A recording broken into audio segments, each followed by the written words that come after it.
Hello, everybody. Yeah, I thought I'd dust off the Q Innovations engine again. Not that it really did that well, but um, I think I've made some progress toward bringing it toward being something a little bit more serviceable. I did some screenshots for the purpose of showing the valve opening positions for every part of the combustion cycle, as you can see on the screen here. And you notice that every block had a little question mark on them. And I'm going to go over what those question marks are real quick. During the intake cycle, you can't see it from this perspective, but the rotor has two sides. And this block is needed to create vacuum for this open intake valve. Well, while this is opening up and drawing in air, it's pushing on this side of the rotor into this block, which would make it necessary to somehow route that air somewhere else. I'm thinking the valve block could be open this side and it could just vent out of it. And then we get to the compression cycle. The compression cycle has the same thing going on. This block is down, and now while it's compressing, there's a vacuum on this side of the rotor, which you would have to have some kind of vacuum release to accommodate. And we get to the power cycle, and the power cycle, same thing, pressing against the closed block, and same thing happens during the exhaust. Now, I figured a couple things out here. One, in order to give this engine a snowball's chance in Uruguay of actually operating, you probably want to merge these two cycles. In other words, about 180 degrees after this power cycle happens, you would want to move the block and open the exhaust valve, because I don't think you need two separate operations for power and exhaust.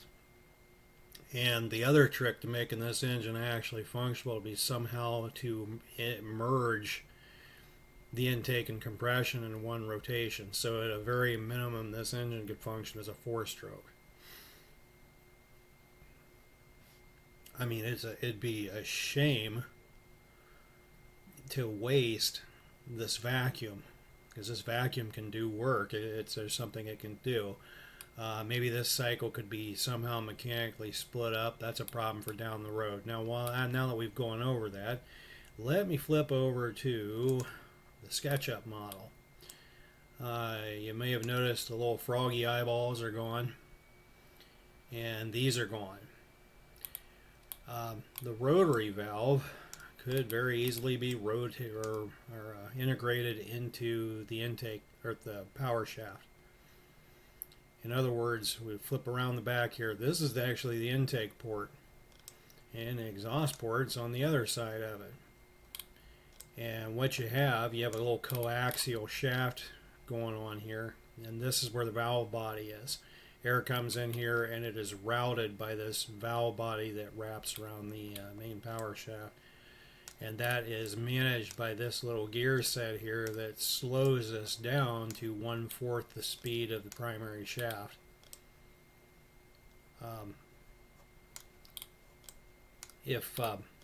And also the blocks, the valve blocks that we mentioned on top, are now operated by these two actuators, something like you'd find on a Koenigsegg engine. If you look at the valves in in fact, I just flipped back over to this stuff right here. This is cartoon gobbledygook.